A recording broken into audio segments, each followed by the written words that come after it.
Bismillahir Rahmanir Rahim. Allahumma salli ala Muhammad wa ala ali Muhammad wa barik wa sallam. Allahumma alhimna marashida umurina wa a'idhna min shururi anfusina.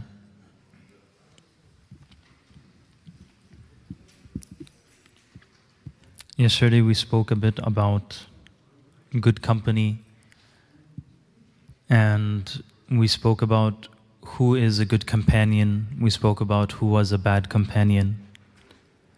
And we spoke about the benefits of staying with good company. We spoke about the harms of staying with bad company. And just finishing this up, it's mentioned, لا تصاحب إلا مؤمنا ولا يأكل طعامك إلا تقي. I mentioned I was going to continue this. One should only keep the company of a believer, and only someone who's pious should be eating your food. Only someone who's pious should be eating your food. Scholars mention one benefit of the pious eating your food. They mention that when a person eats a haram morsel of food, then the effect of that haram morsel of food, it stays in one's body for 40 days.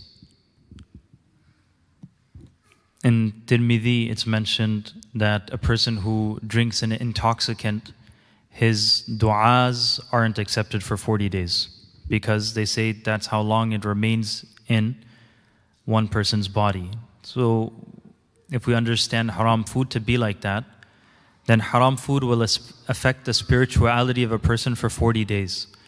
So then if a person, he were to feed someone else, and that person happens to be a pious person, then it's hoped that that food will also remain in that person's system for 40 days, and all of the ibadat and all of the spiritual actions and the good deeds that he performs, that will also be credited into the person who fed him in his account. Just a bit about dua, because we were speaking about dua. A person's dua is not accepted for 40 days. Nabi sallallahu alayhi wa sallam, he mentions a scene. He's speaking to the Sahaba, and he's describing a person. His hair is disheveled, his body's covered with dust. He just traveled. He came to the Kaaba. He's grabbing onto the Kaaba. He's crying to Allah subhanahu wa ta'ala. He's making very strong and powerful dua to Allah subhanahu wa ta'ala. And then Nabi sallallahu alayhi wa sallam, so everyone who was present, who would be present, would think that this person's dua, if anyone's dua would be accepted, it would be this person's dua. If anyone's dua would be accepted, it would be this person's dua. He has all of the apparent qualifications. But then Nabi sallallahu alayhi wa sallam said, Anna yustajabula. Anna yustajabula. You say that when that phrase in Arabic is used for someone who's trying to find a way to make something work. Like, I'm trying this solution, this solution, this solution, but I can't find a way. Like, there's no way his dua is going to get accepted.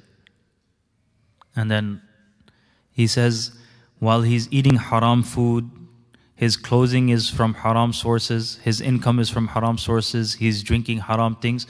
Anna yustajabula. How can, impossible. May Allah subhanahu wa ta'ala protect us from this. When many people, you get people, for example, who are very punctual about their salah. Like, no matter what situation, I'm going to pray my salah. You see people like that.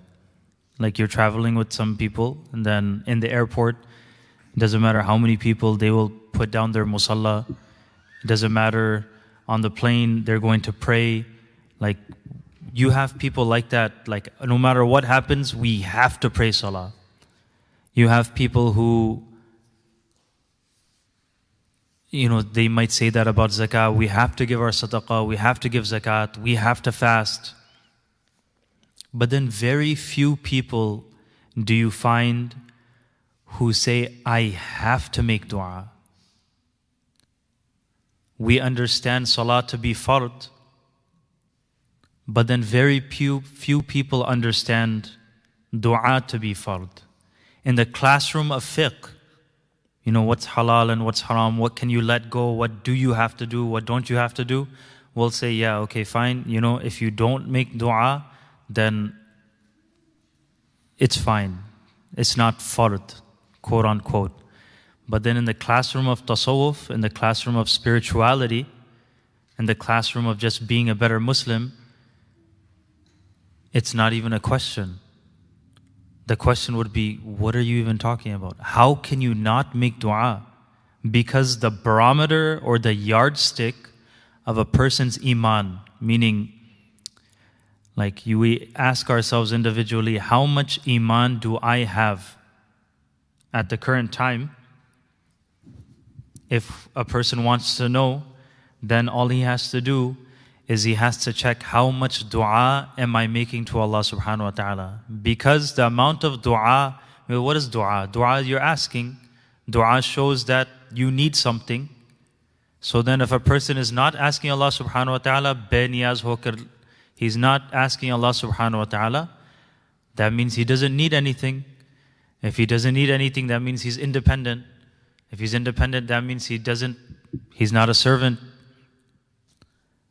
And so forth and so on. So when we're talking about this, and we're asking like, it's not a question about fard or sunnah or anything like that. It's how can you not make dua to Allah subhanahu wa ta'ala? Like this is our only job, to make dua to Allah subhanahu wa ta'ala.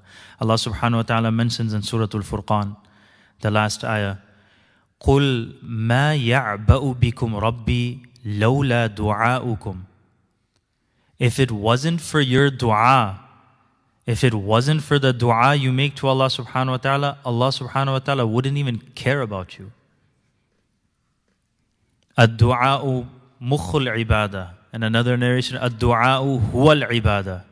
That dua is the essence of worship. The way they say, al-hajju arafa. Al-hajju arafa. Like hajj is standing on Arafah. If a person, he goes through hajj, but he couldn't do anything else, but if he got his Arafah, he got his hajj. If he didn't get his Arafah, he didn't get his hajj. If someone falls sick in hajj, he can't do any of the other rites and rituals of hajj. If he's sick, he's in the hospital, he came to do hajj, they will take him, drive him to Arafah, stay there for a little bit, come back, and then his hajj is complete. Otherwise, his hajj is not even complete. Al-hajju arafah. Hajj is arafah. Ad-du'a'u huwa al-ibadah. We talk about worshipping Allah subhanahu wa ta'ala. Dua is worship. Dua is ibadah. Allah subhanahu wa ta'ala says, إِنَّ الَّذِينَ يَسْتَكْبِرُونَ عَنْ عِبَادَتِي. Same word. Ad-du'a'u huwa al-ibadah. Dua is ibadah. Allah subhanahu wa ta'ala mentions, إِنَّ الَّذِينَ يَسْتَكْبِرُونَ عَنْ عِبَادَتِي سَيَدْخُلُونَ جَهَنَّمَ دَاخِرِينَ. Those people who are too proud to make dua, too proud to do my ibadah, سَيَدْخُلُونَ جَهَنَّمَ دَاخِرِينَ. They'll go straight to the fire of Jahannam. May Allah subhanahu wa ta'ala protect us. So dua is very powerful, and dua is the weapon of a believer. And we heard this before, that the law of the world is, the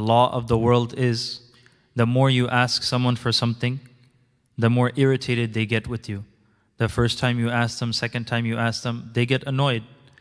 But then the law of Allah subhanahu wa ta'ala is, if you don't ask, Allah subhanahu wa ta'ala becomes angry. If you don't ask, Allah subhanahu wa ta'ala becomes angry. May Allah subhanahu wa ta'ala allow us to give the tawfiq and the ability to constantly make dua. The reason I mentioned this is because there was a beautiful dua that I wanted to explain here, that Ibn Umar radiallahu ta'ala anhu narrates. He says, كان رسول الله صلى الله عليه وسلم لا يكاد يقوم من مجلسه إلا دعا بهؤلاء الدعوات. That Nabi sallallahu alayhi wasallam almost never got up from a gathering without making these du'as. This portion, I'll read it once and then we'll go through it line by line, inshallah, however much time we have. Allahumma qasim lana min khashyatik ma yahulu baynana wa bayna ma'asik, wa min ta'atika ma tuballighuna bihi rahmatak, wa min al-yaqini ma tuhawwinu bihi alayna musibat ad-dunya, wa matti'na Allahumma bi asma'ina wa absarina wa quwwatina ma ahyaytana, waj'alhu al-waritha minna, waj'al tha'rana ala man zalamana, wansurna ala man a'adana, ولا تجعل مصيبتنا في ديننا ولا تجعل الدنيا أكبر همنا ولا مبلغ علمنا ولا تسلط علينا من لم يرحمنا. There's different versions. Ameen. May Allah subhanahu wa ta'ala accept these du'as. The first sentence, Nabi sallallahu alayhi wa sallam mentions, Allahumma qsim lana min khashyatik. Allahumma qsim lana min khashyatik. Oh Allah subhanahu wa ta'ala, we're all supposed to have fear. We're all supposed to have fear of Allah subhanahu wa ta'ala. But we're asking Allah subhanahu wa ta'ala, oh Allah subhanahu wa ta'ala, grant us that much fear, like fill our limbs with that much fear, which becomes a means of us not falling into sin. It becomes a hijab or a barrier from us falling into sin. Because if you have too little fear, if you have not enough fear, then that's what incites a person to do sin. And if you have too much fear, then that starts becoming waswasa. I can't pray, I can't do anything because, it's not going to be accepted. Will Allah subhanahu wa ta'ala ever forgive me? You start losing out on your dunya, family time gets affected.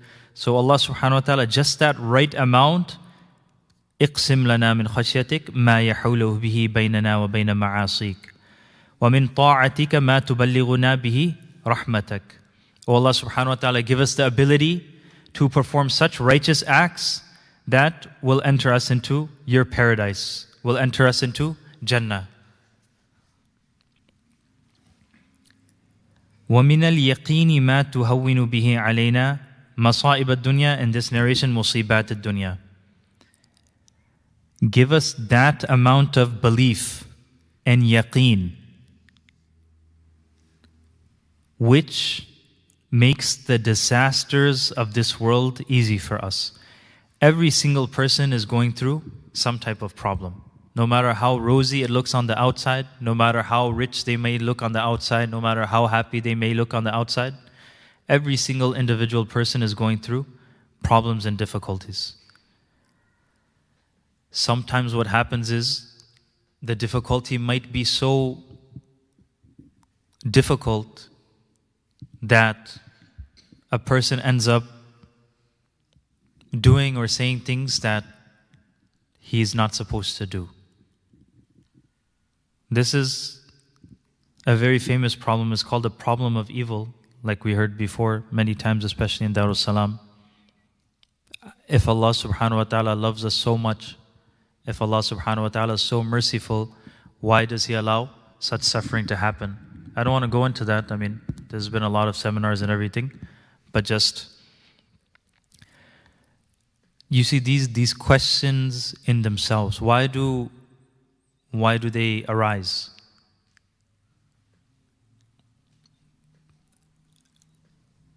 Why do we get caught up in these questions about, is this really fair? Is it really like this? Etc., etc.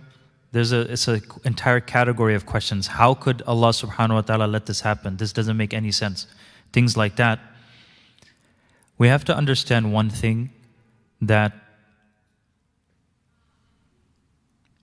as Muslims we believe in something called the akhirah. And these questions are coming from the mind of someone who doesn't believe in the akhirah, doesn't believe in the hereafter. So if, hypothetically speaking, this is not the case obviously, but if there was such a system where these laws and everything applied and there was no akhirah, then maybe that would make sense to them. But we have the whole concept of akhirah. In Surah As-Saffat, Allah subhanahu wa ta'ala mentions about two friends, because we're talking about good company. Inni kana li qareen. that when the people of Jannah will be in Jannah, and they'll be talking, and they'll be reclining on their pulpits of nur and their sofas, they'll be talking, just having conversation. One person will say, Inni kana li qareen. I used to have a friend in the dunya.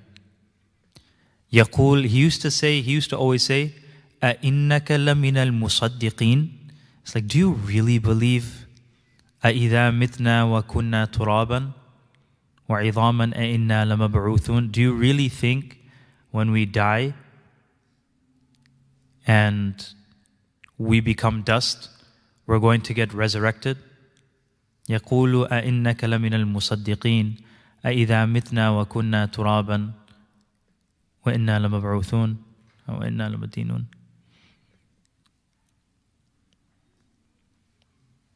So this was a scene mentioned in Surah Al-Safat. The ayahs are escaping me at the moment, but it continues. That person who's remembering his friend is going to be asked. These are the next few ayahs. قَالَ هَلْ أَنْتُمْ مُطَّلِعُونَ. Do you want to see what the state of that person is now? مُطَّلِعُونَ. فَاطَّلَعَ فَرَآهُ فِي سَوَاءِ الْجَحِيمِ. When he checks on him and he peeks, he'll see that person who was saying that, he'll be in Jahannam, in the fires. قال هل أنتم مطلعون فاطلع فرآه في سواء الجحيم قال تالله إن كدت لتردين.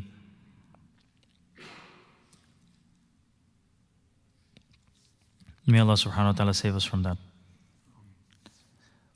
So وَمِنَ الْيَقِينِ مَا تُهَوِّنُ بِهِ عَلَيْنَا مَصَائِبَ الدُّنْيَا. These kuffar, they don't believe in the akhirah.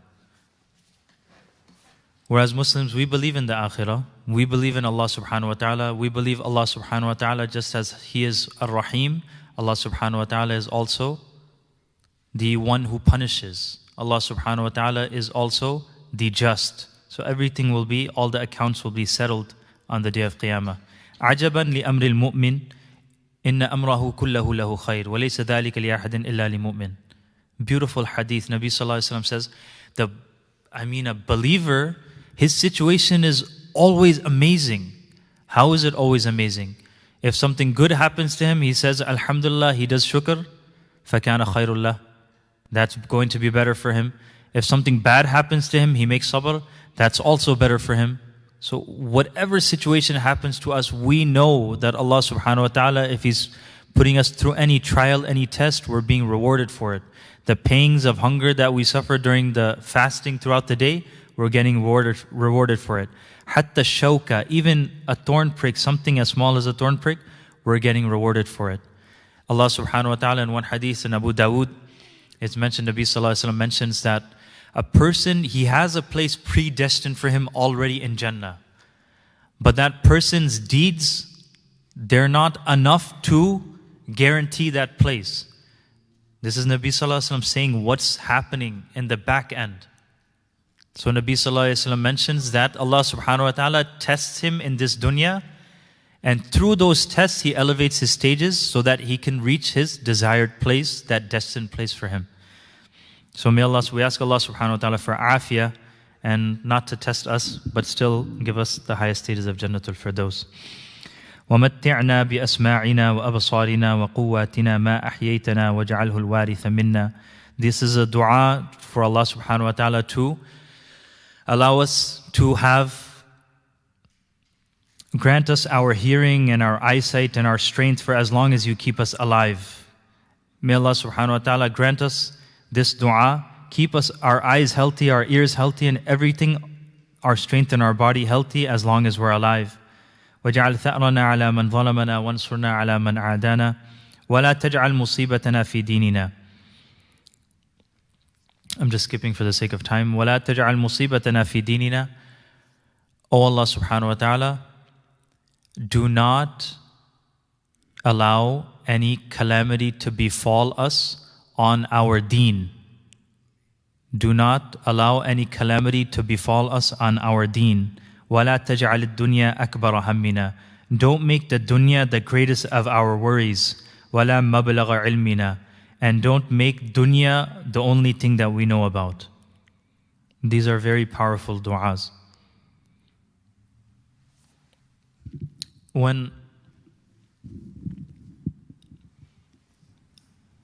If you think about it, وَمَا خَلَقْتُ الْجِنَّ وَالْإِنسَ إِلَّا لِيَعْبُدُونَ. Allah subhanahu wa ta'ala mentions in Surah Al-Dhariyat. We have not created mankind or jinn except for His worship. Okay. His worship. Worship. What's worship? If we want to really simplify everything, what's worship? Meaning when a person's Muslim, worship means you do something. Right? So staying away from sins is a form of worship. But that's not exactly what I'm talking about. Because staying away from sins, you're staying away from something. You're not doing something. Like, okay, don't drink alcohol, don't eat pork. Yeah, we're staying away from it. But we're not, there's nothing to do. It's something to leave out.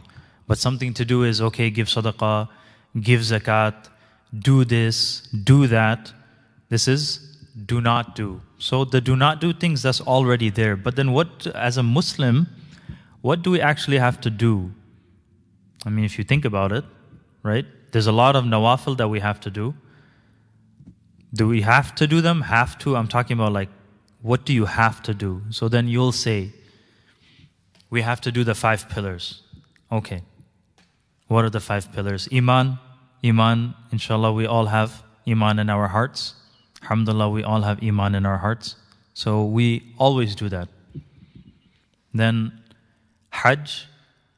Hajj, nobody's doing Hajj right now. Hajj is a very specific season. So we don't have to do Hajj. Okay, zakat, you do it once a year. But like, what about now? Now. This is the month of Ramadan, so we have to fast. So we're fasting. What about outside of the month of Ramadan? Can you see what I'm saying? All of these pillars that we have to do, fard. Hajj is a specific time. Zakat is a specific time. Saum, fasting is a specific time. Iman is all the time. But we don't feel it. The only thing left that we have to do is we have to pray our Salah. We have to always pray our Salah. So if you translate the verse like this, وَمَا خَلَقَتُ الْجِنَّ وَالْإِنسَ إِلَّا لِيَعْبُدُونَ. Mankind and jinnat have not been created. The only reason why they were created is to worship Allah subhanahu wa ta'ala. Okay, what does worship mean? Like fil hal, right now, what does worship mean? Worship means pray salah. So the purpose of our existence, day to day, daily life, is to pray salah. Does everybody understand what I'm trying to get at? If a person, he's praying his salah 5 times daily salah, he's fulfilling his purpose. If a person is not praying his 5 times daily salah, he is not fulfilling his purpose. So if a person is extremely successful in the dunya, very happy in the dunya, very much respect, buys whatever he wants, he does whatever he wants, but he's not praying his salah, then know very well that Allah subhanahu wa ta'ala is not pleased with that person. There was a story our teacher told us that there was a lady and she used to have a parrot and she used to love the parrot very much. And she would always give the parrot cheese. I guess parrots like cheese, but for the sake of the story, she used to always give the parrot cheese. And the parrot used to always eat the cheese. So one day, the mouse would see that the parrot's getting cheese. And how much ikram and how much izzat and how much respect the parrot was getting. And then he saw the same lady also putting cheese in front of the mouse hole. And so the mouse started thinking to himself, it's like, subhanallah, I'm also getting so much respect. The lady of the house loves me. She's also giving me cheese the same way she's giving the parrot cheese. But then when he ate the cheese, then it was too late. So then Allah subhanahu wa ta'ala, He gives wealth and He gives prestige and honor. But just because a person has more wealth or a person has more prestige, it doesn't necessarily mean Allah subhanahu wa ta'ala is pleased with them. We ask Allah subhanahu wa ta'ala that Allah subhanahu wa ta'ala remains pleased with us and gives us afiyah. So the same way, if a person, everything is going wrong in terms of dunya, everything is very difficult, situation is difficult, but he's fulfilling his purpose, he's praying his salah, then that person is successful in this world, that person is successful in the akhirah. أَوَّلُ مَا يُحَاسَبُ بِهِ عَبْدٌ يَوْمَ الْقِيَامَةِ الصَّلَاةِ. The first thing that will be questioned and asked about and taken account of is going to be salah. If salah is correct, everything else is going to be correct. If salah is not correct, everything else will not be correct. So وَلَا تَجْعَلْ مُصِيبَتَنَا فِي دِينِنَا. Don't make calamities befall our deen. Maybe every day we would be praying Fajr Salah on time. Everything is great. And then we get a new job. The new job pays so much more, but it requires extra work. That extra work, now we have to go to sleep a bit late. Waking up for Fajr becomes a bit difficult. Just examples, but we can apply this example everywhere else. وَلَا تَجْعَلِ الدُّنْيَا أَكْبَرَ هَمِّنَا وَلَا مَبْلَغَ عِلْمِنَا. Don't make dunya our biggest worry. Meaning, we can't let dunya decide how we live our life. Our life shouldn't revolve around dunya. Our life should revolve around deen. But we find a person, he wakes up, she wakes up because they have work. They wake up because of work. But they might not wake up because of salah. May Allah subhanahu wa ta'ala protect us. He stands up because of dunya. He sits down because of dunya. He makes friends because of dunya. He makes enemies because of dunya. He strengthens ties because of dunya. He cuts ties because of dunya. Which shouldn't be the case. وَلَا مَبْلَغَ عِلْمِنَا. It shouldn't be the extent of our knowledge. This is life, right? This is majority of people. How many years of school do we go to study for the dunya? 12 years if you say the entire high school curriculum, 4 years bachelor's, maybe 2 years master's. That's already 18, 20 years if someone wants, say, respectable position in the dunya. But we're not saying that's bad. It's like, okay, yeah, do it. But the thing is going unprepared and being ill-prepared. Let me give you an example. If we had a state-of-the-art Muslim school, best Muslim school, highly educated teachers, very respected, everything parda, 100%, Islamic attire, Islamic habits, everybody has good adab, everybody prays on time, quality of the education is very high, one of the top schools in the state, etc. Nice, warm Muslim environment. And then if a non-Muslim child were to enter that school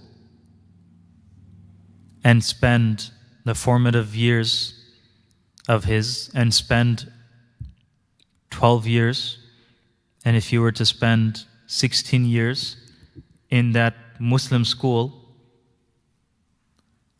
would it be a surprise? Would anybody be surprised if that non-Muslim child at the end of his academic career inside the school, if he says, I want to become Muslim? Now everybody would say, like, of course, obviously, like, duh, he's going to become Muslim. Like, how could you not, accept this beautiful religion of Islam? It's so obvious. But why then are we so shocked? Point to think about, consider. Why then are we so shocked if we send our children to secular education, quality secular education, for 12 years, for 16 years, for 18 years, and then at the end of their academic career, if they decide to say, I'm not Muslim anymore, I mean, it should be also just as obvious. What worked in the past might not necessarily work now. The challenges are new, the challenges are different. More and more of our Muslim youth are losing their iman. When you have a child, and the child, he's learning at that stage, in his beginning stage, and you show him a color, and you say, what color is this? He doesn't know what color it is. So you tell him, hey, look, this color right here, this is called green. This is called green. When a child is at a blank slate, he doesn't know anything, and you say the wrong thing, then the child is going to go up to everyone and it's going to be hard-coded in his mind. He's going to go up to everyone, it's like, this is green, this is green, this is green. Everybody's going to try to tell him, that's not green, that's black. After a very long time, you'd have to convince him otherwise. So what happens is, when a Muslim child, generally speaking, the education before entering university, the general public's knowledge of Islam before entering university is not that great, to be frank. So at the same way, they are like the blank slate of the child. Whatever gets recorded first, that's what they're going to use as the standard to judge everything that's coming afterwards.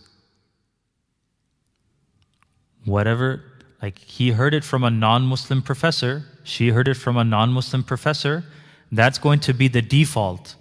Now the question is going to be pointed towards us. Why isn't it like this? Whereas if they properly learned what Islam was actually from the beginning, then they would be able to deflect those questions. But that's not happening anymore. And the situation is getting worse and worse. May Allah subhanahu wa ta'ala protect our youth. And then this cycle is going to continue. It's a vicious circle. I mean, we grow up, we study in university. Why do you study in university? You study in university so that you could get a good job. Why do you need a good job? So I can get married and provide for my family. They can live a comfortable life. Why do you want to do that? Because when we have kids, we want our kids to have a comfortable life. Why do you want your kids to have a comfortable life?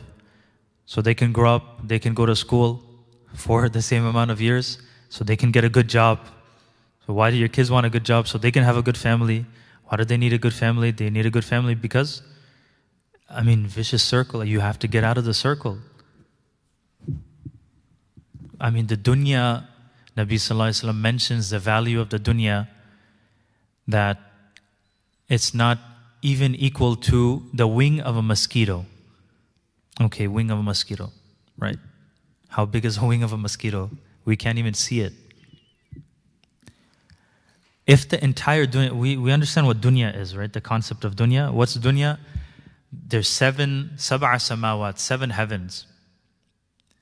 The comparison of one heaven to the next heaven, like this dunya, all the universe, James Webb, pictures, all of that, that's not 7 heavens. Everything we know in this physical universe, that's called dunya. That's the lowest. Dunya, the actual word means dani. Dani or dunu. Dani means the lowest. I mean, you have Jannatul Firdaus al-A'la, like the highest. A'la, Sabbih isma rabbika al-A'la, the highest. So then Jannatul Firdaus is the highest. A'la, this is the lowest. This is called dunya. So then dunya, the size of the lowest heaven in relation to the heaven on top of it, is like the size of a ring in a desert. And the relation of the second heaven in comparison to the third heaven is like a ring in a desert. Third heaven to fourth heaven, ring in a desert. You just understand the size. Then Allah subhanahu wa ta'ala is saying that this entire dunya, everything we know in our physical universe that we're going to discover, etc., all of that is one wing of a mosquito, not even like both wings, one wing of a mosquito. And then from that wing of a mosquito, you have to divide it equally. From the whole entire universe and galaxy, we have Earth. If the whole thing is equal to one wing of a mosquito, I mean, what percentage is that of Earth? And from the whole Earth, like my house. And we're fighting and we're struggling for this one small piece of insignificant dunya. May Allah subhanahu wa ta'ala allow me first to accept the reality of this. وَلَا تَجْعَلِ الدُّنْيَا أَكْبَرَ هَمِّنَا. Oh Allah subhanahu wa ta'ala, don't make the dunya our focus and our worry. وَلَا مَبْلَغَ عِلْمِنَا. Don't make the dunya the only thing we know. Oh Allah subhanahu wa ta'ala, allow us to practice upon what has been said and allow us to inculcate this dua in our du'as. Inshallah, we'll do a bit of dhikr and we'll make dua. And inshallah, we'll go for iftar.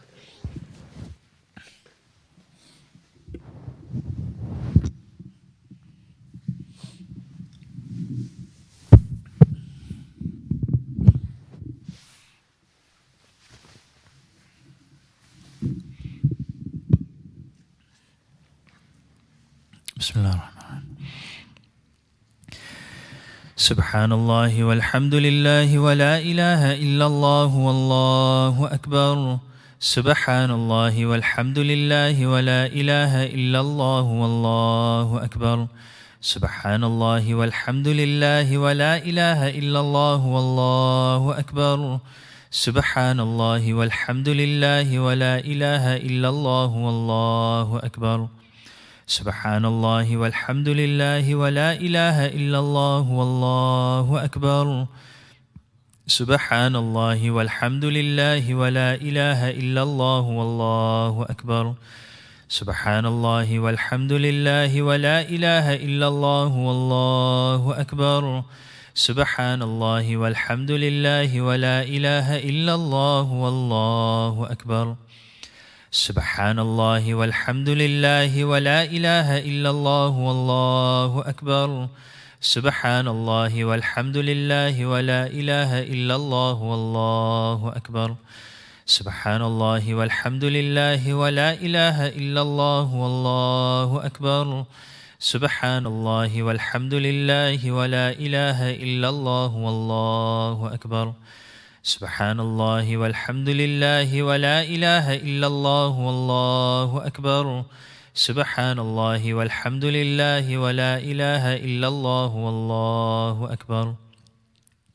Subhanallah walhamdulillah wa la ilaha illallah wallahu akbar. Sallallahu ala Muhammad, sallallahu alayhi wa sallam. Sallallahu ala Muhammad, sallallahu alayhi wa sallam. Sallallahu ala Muhammad, sallallahu alayhi wa sallam. Sallallahu ala Muhammad, sallallahu alayhi wa sallam.